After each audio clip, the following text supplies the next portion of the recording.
Wake up, buy here, pay here people. It's a beautiful day. Go grab yourself another cup of joe and say hello to Jim and Michelle Rhoads on the Buy Here, Pay Here Morning Show. Take it away, you two.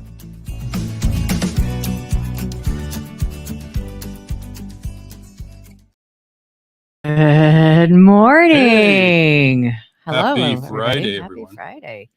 Yeah. I got to make an announcement right off the top. Oh. On this day, July 7th, 2019, This is like what young people do, but I was feel the this. first day that I met this woman. We had our first date, July 7th, 2019. Mhm. So we're actually returning tonight to the scene of the crime. The scene of the crime, we'll call it. Yes. But, yeah, it was a pivotal day. So we kind of that's more of a celebration for us than our actual anniversary. Yeah. Our wedding anniversary, because it's it's fairly private. I mean, I'm not planning to broadcast live our date tonight. So it's kind of a private thing. So. Sorry. I know you all were, wanting to but it's obviously had a huge impact in my life and for the better. Too. And so, Trajectory changed. Yeah, for sure. That's pretty awesome. Yeah, outstanding. Okay, so Friday. we got to talk business. Yeah, we got to talk Friday. And August 1st. August 1st, we got the information out there. You go to BHPHNationTV.com. Get yourself registered. You can see the agenda there. Or go to Eventbrite too. That's where links on BHPH Nation TV will take you. Right. So it's live. It's we're ready to rock and roll. Yeah. Also, we do have this at the September event. What other announcements do we have? I think that's it. We got some fun stuff lined up. Benjamin Clifford is going to join us in the coming weeks to talk about cash flow. We're probably going to record that as a August event. Sounds awesome. Yeah, that's going to be a good one. Thank you, Karen. It is definitely going to be a lot of rich information. But anyway, Benjamin's going to join us about cash flow. We're probably going to record that as a Tote the Note podcast, and then Benjamin will come on the morning show when we have that recorded, ready to go. But hi, George in Scottsdale. Glad to have you tuned in this morning. But we got an important subject for today. Kind of stirred up a lot of conversation. It was interesting to me. Jim put a poll out there about, priorities in the service department. And, a lot of response, and it kind of surprised me. Yeah. I think, Michelle and I are quite clear when we meet new clients that we're not probably your advisors when it comes to service department, especially efficiencies in your service department, knowing what to pay tax. As like in the weeds of a service department, but as part of an operational thing. Well, that's what I think of this is really, it's part of operational flow. This question today is really operational flow. It's around, because all dealers are wrestling with this at some level. It's, almost all dealers are fighting Recon to get cars through a pipeline. They're all dealing with customer repairs at some level. Most are. I can't believe we have very many dealers out there anymore saying it's as is, it's your thing. As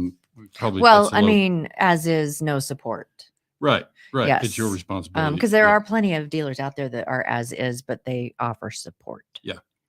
So I think for those who didn't see the lead in, we're talking today about how to make how do you make the decision in terms of prioritizing work coming through the shop in terms of customer repairs versus Recon.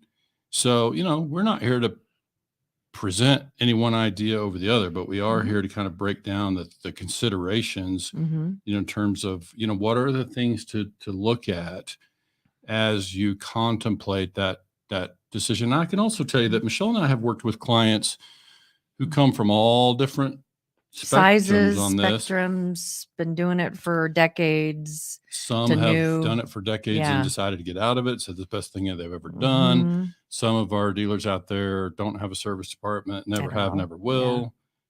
We have some that love it. Yeah. Some love it. Just love it. And And some of our, we've been working with clients more recently, people who come from the service background, like they kind of were service first and added the auto sales side. So, there's definitely a variety of approaches out there when it comes to this thing. So I think for today, the idea was just to start to break down some of these things and look at how do we make that judgment, which by the way, might just show first the chart. Okay. That this is the results as of this morning on that poll. And maybe we just talk about that part first to just show. So hopefully you can read that. Again, that was as of this morning. I only put this particular poll in the Facebook success group. And I want to say the count was somewhere approaching 70 as of this morning. And I just did percentages on this. Yeah. So what I'm seeing here too is about 1 out of 10 don't have a shop. Right. So predominantly the people that responded to the survey or to the poll have a shop in house. And then you kind of go into what is the split from the shop? Right. I mean, if you have a shop. Sure. And so it was 14% is both. Right.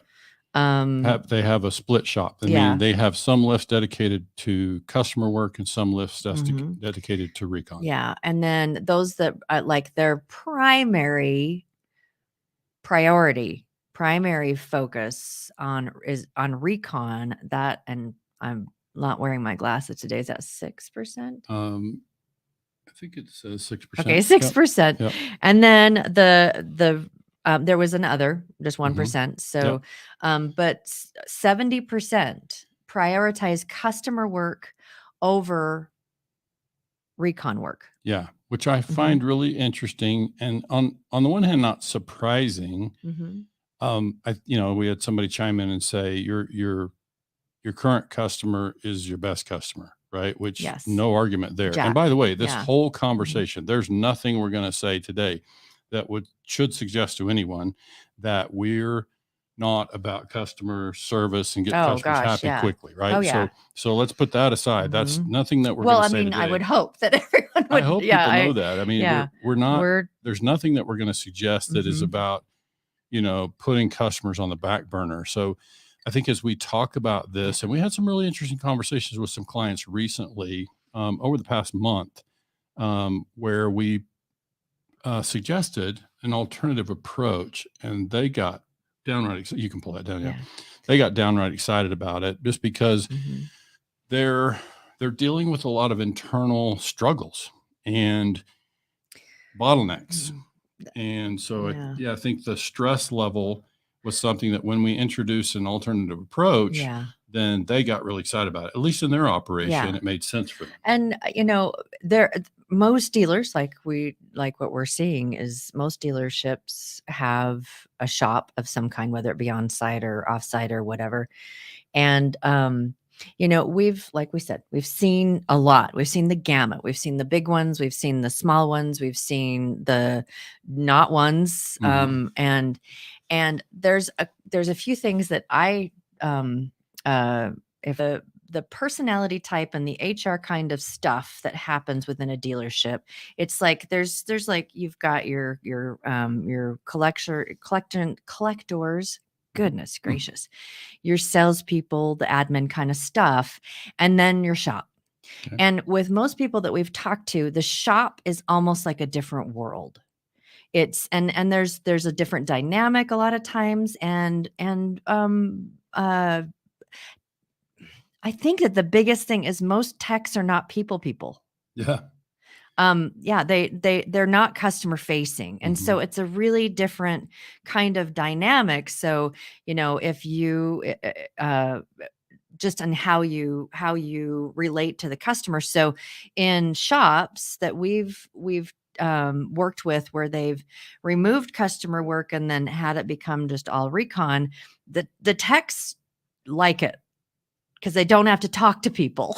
Yeah, a lot of bigger operation would have a service advisor or service writer out front. And so hopefully you do, if you've got that someone that can do both, that can talk to people and talk to techs. They're bilingual kind of thing. I think most of our listeners on the broadcast, and people who kind of tune into this stuff, are more likely to be your smaller, newer operations who are facing that decision one day. Yeah. And so I'm always mindful of that when we talk about these kind of things. Is like, these are the things to think about as you move toward, doing service. And again, almost all of our clients, everybody we work with, almost even brand new, you're doing service somewhere. It's only a question whether you're doing it internally in your own shop or whether you're outsourcing it, to a local outfit. But I think the question really becomes, and I think as you start to break this down, and as I've done this with clients recently, we really have to look at, and I mapped it for a client recently on paper, and just kind of, they were, kind of aware suddenly that,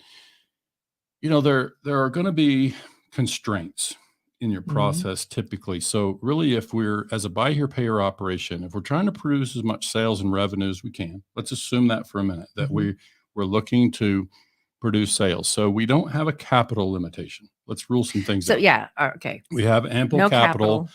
capital. Let's assume we can buy enough cars, which, with enough capital, we can buy enough cars, right? So we can find them from all over the country, whatever. So let's eliminate those as constraints. Now, if we determine that we can create enough marketing, we're successful enough in our marketing to create enough lead flow, and we have enough people on staff, and we have enough training for them to be able to close enough loans. So what remains? We have the dollars, we have the inventory, we have the team that can sell them. Now, if I ask you then, if you have those things and you're selling below your capacity, which we just talked about, sales capacity, Monday? So when we think about sales capacity, like, what are the constraints? And if part of the answer comes back as, well, we can't recondition enough cars because we have more of our lifts tied up and our techs tied up on customer work, then let's hold the phone a minute. If we're limiting sales because we're doing recon work, and maybe before we go any further, I can tell you, in my own career, you're I've done limiting both. sales because you don't have the support for recon, is what you're kind of saying. I'm simply saying you cannot recondition enough cars, regardless of what the limitation is. You cannot recondition enough cars. So let's talk about how we could recondition more cars, and so obviously what you can see from the graph is that a whole lot of our people are tying up lifts with customer work. I'm not saying you shouldn't, but I think we also understand that, why would we stifle sales? Why would we limit because you sales capacity? you can still really beautifully and elegantly support your customer without the customer putting their car on your lift. Again, there's nothing I'm going to say. I'm going to make sure, like, if I'm a dealer executing on whatever things we talk about here, it's going to be about happy customers. I'm going to be certainly hustling to make sure my customers are happy, because, it's absolutely right. That customer is the most important customer. We don't need to be selling more cars if we're just letting them, fall off the back end because of mechanical problems and charge-offs and repos. That's not the kind of business I would recommend for anybody. We want to make sure we save as many of the accounts as we can. Mechanical would be a big part of that. So we definitely want to take care of the customers promptly. Yes. So that's a given for me. Now it's a question of, if we're limiting our sales capacity, our sales volume, then that's a very real cost that we're experiencing. It's an opportunity cost. We're missing some sales because we're tied up in customer repairs. And while that may be appropriate, I would just suggest that amongst the things we could look at would be to look, and let's back up a minute. Like, we're a car dealership. We're a buy here, pay here lot. We have a sales department. Sometimes we have a service department, but we certainly have a finance and collection department. So if I think about this in the context of a used car transaction, take it out of buy here, pay here for a minute. You and I go buy a used car and we finance it at a credit union. So what happens after we buy the car? We have some relationship with the dealership. We have some relationship, and the dealership might promise them some kind of warranty. After the warranty expires, when the car's making a funny noise, do we call the credit union? If you need a loan, you'd call a credit union. If you need a loan for repairs, you might go to your credit card or whatever, you get some financial help. But it's really a question for me. This starts to become about separating sales from financing. And we are in the sales business at the end of the day. Yes, we're in the collections and finance business. But we have to continue to produce contracts in order for our business to grow and our portfolio sustain size, or hopefully grow. Again, that's just capital. So if we rule out capital, then now the question is, if we're missing sales, then why couldn't we look at outsourcing? Going to make some people nervous here. Let's talk about outsourcing the customer repairs, because my real interest is in getting a customer happy quickly. And so I can do that financially and not bring the car back into my own shop. So,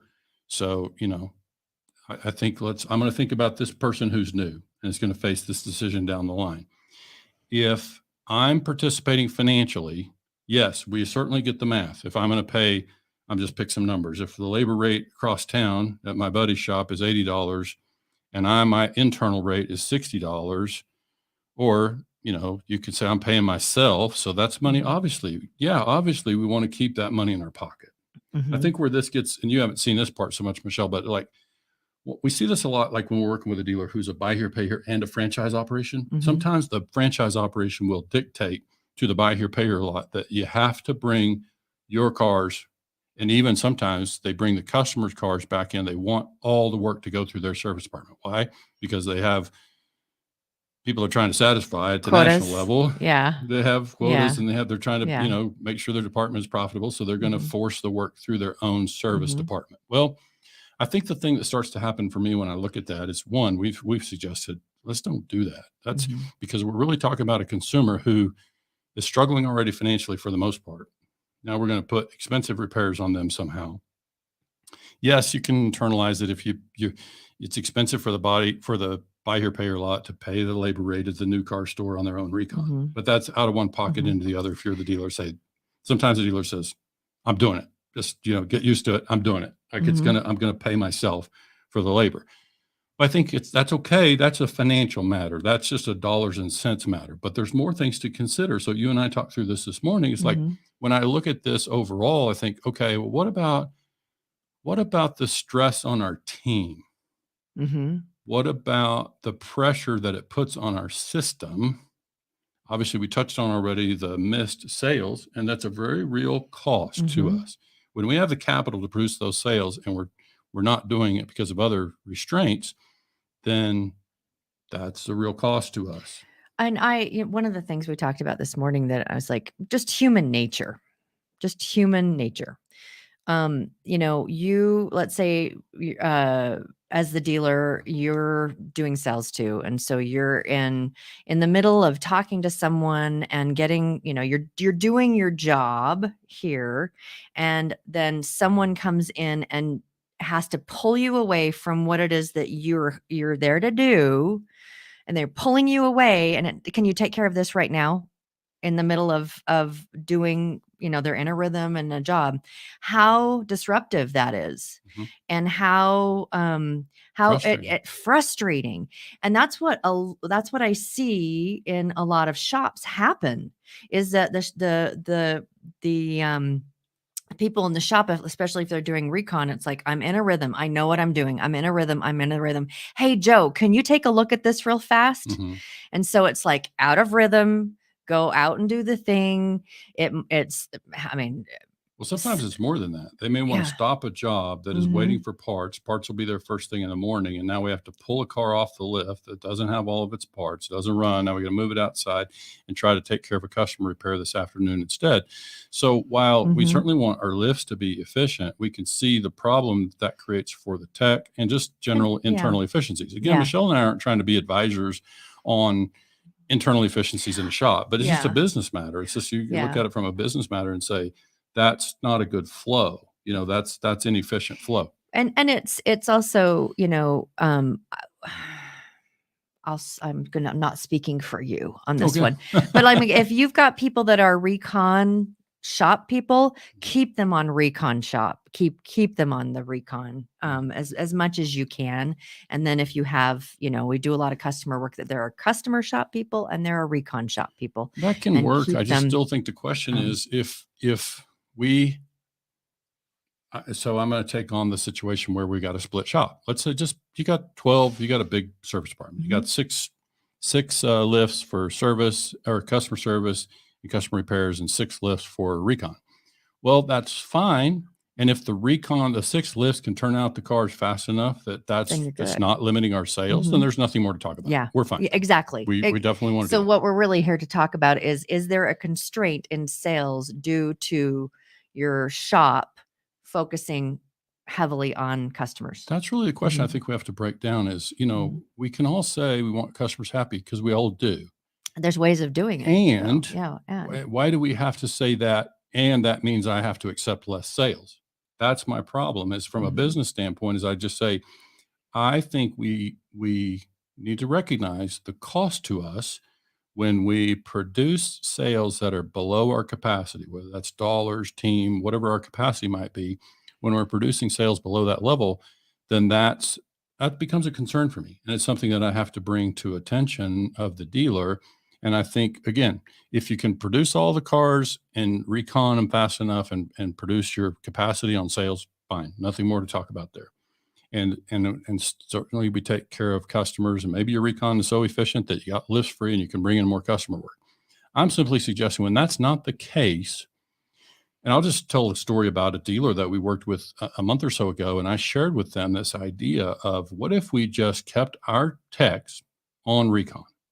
What does that look like? Well, now the nature of retail is you don't know what customer's going to walk in the door and apply for do an application for a car.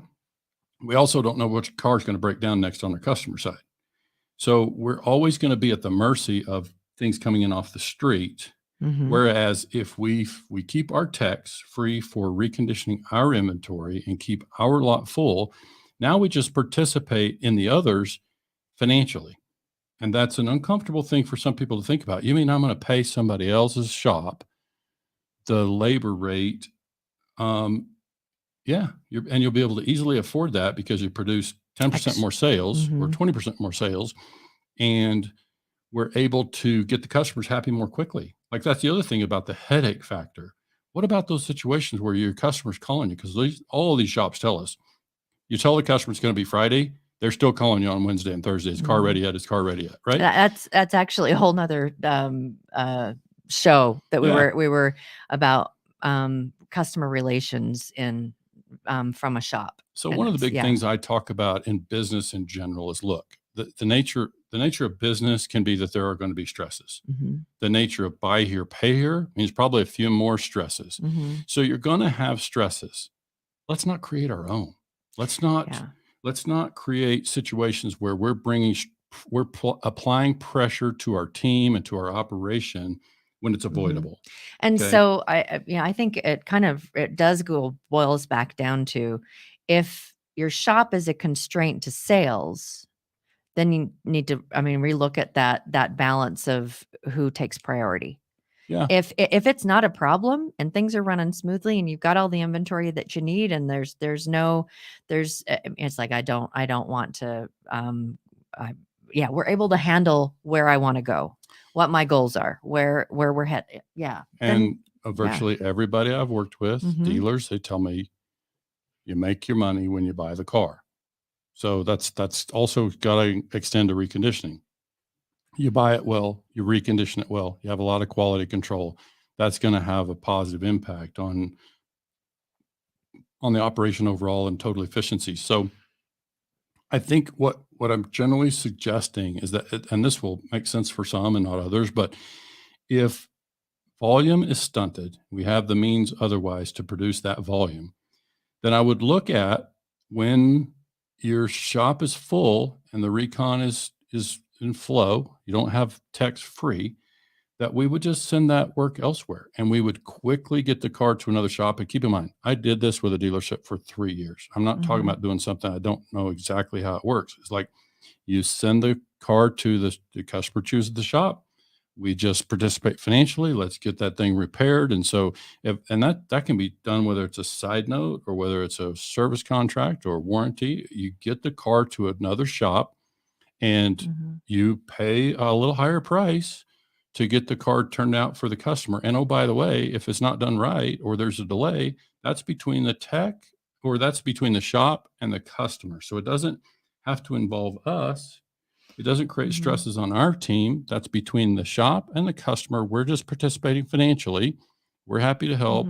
We might, work for that deductible or whatever that looks like, or negotiate for half, and we're going to finance half or whatever that part looks like. But really, I'm saying have the repairs done elsewhere so that the customer can get back on the road as quickly as possible, and I can keep my recon pipeline moving.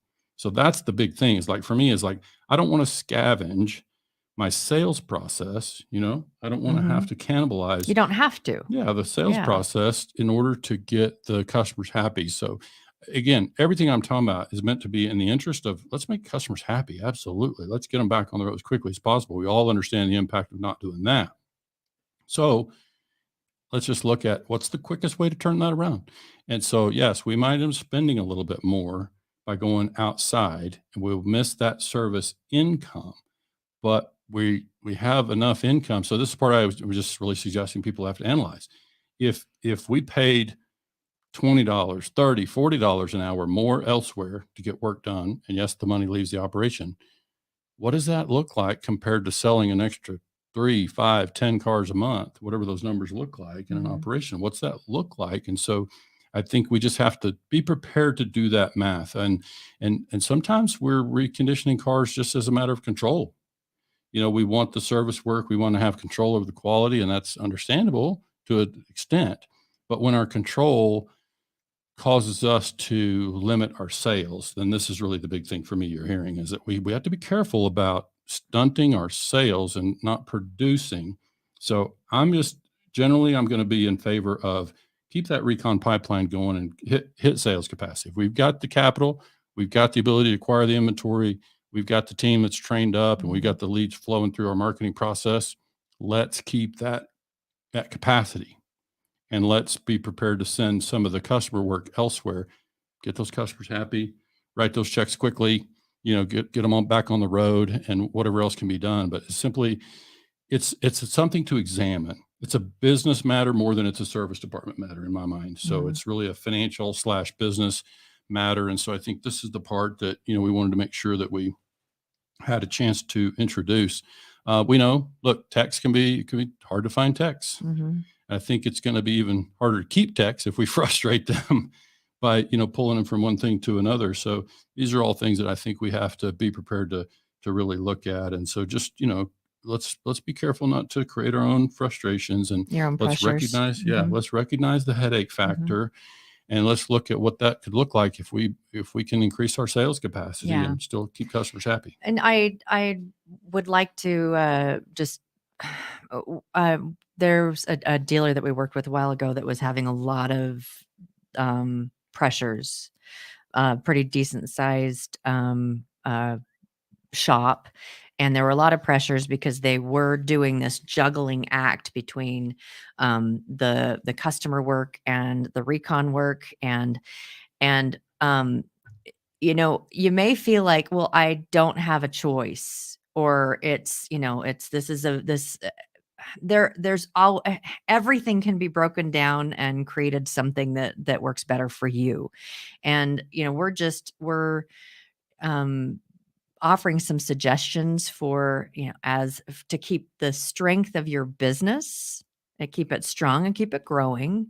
And then there's ways of doing this so that, that you can still keep the customers very happy and in flow. And actually, in this dealership that I was talking about, where they were doing both, they did remove the customer work from their shop, and then they brought in a person that was like a shop manager, but that actually helped facilitate all of the work for the customers with other shops. And so there was a communication that this person had with the different shops, and they were coordinating. And the result of this was, not only was the service department more happy, the dealer was more happy because there was less stress, and the customers were happier. I'm sure I know who you're talking about. You're talking about a store that, approaches 100 sales a month, and or an operation that approaches 100. And they, again, said, best thing we've ever done. This is the dealer speaking, so I think, you just have to look at those things and make a judgment for yourself. Like I say, to recap, we get it. You save money by running the thing through your own shop. But my question really is, we know that's true. The question is, at what price? What price do we pay to save those dollars?